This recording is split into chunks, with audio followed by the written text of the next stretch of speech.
La chaîne techno donc ici au Tech Days, le grand rendez-vous de l'année où Microsoft présente toutes ses nouveautés, tout son laboratoire.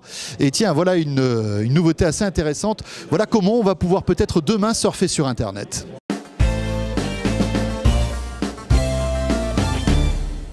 L'idée, c'est d'apporter à l'utilisateur, en fait, qui est confronté aujourd'hui à une masse de données astronomique, un outil simple qui va lui permettre de classer, de naviguer de manière quasi instantanée et de maîtriser l'information. L'idée, en fait, avec Microsoft Pivot, c'est de redonner le pouvoir aux hommes sur l'outil, via l'outil, sur l'ensemble des données qu'il a à gérer à son quotidien. Concrètement, ça veut dire quoi, par exemple, pour la presse? Parce qu'on sait que la presse est en mutation aujourd'hui, à la fois sur le papier, le print, mais aussi sur le web. Qu'est-ce que ça peut changer? En fait, l'idée, ça serait d'amener un mix entre la presse papier et la presse web qui existe aujourd'hui. C'est-à-dire fournir un outil qui donnerait à l'utilisateur une expérience et une immersion les plus profondes possibles et imaginables, au travers d'une technologie où le zoom et la qualité sont exceptionnels.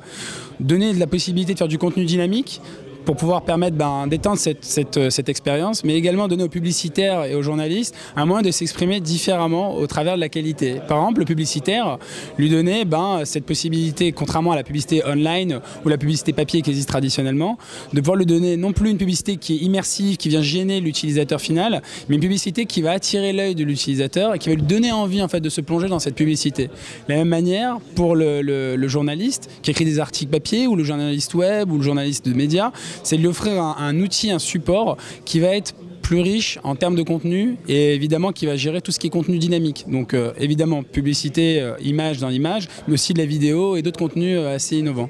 C'est du JavaScript, donc derrière ce qu'il y a derrière. La technologie s'appelle Sea-Dragon et en fait elle permet très simplement à l'utilisateur de prendre un cliché d'image complet, un panorama complet de l'image, et au fur et à mesure qu'il va zoomer dans l'image, ce sont un ensemble d'images décomposées. Sur les 60 gigas qu'on a montré de fichiers, les 152 numéros, on a l'équivalent de 6,5 millions de fichiers qui ont été redécoupés à partir de cette base d'images.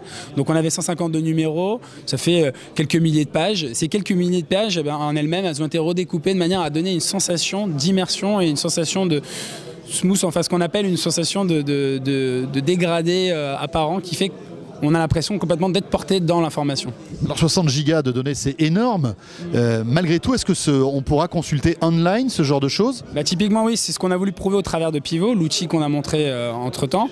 Ça veut dire, aujourd'hui avec cette technologie-là, on a la possibilité d'utiliser une masse de données impressionnante via son navigateur web et une simple connexion à Internet à 1 méga, c'est largement suffisant.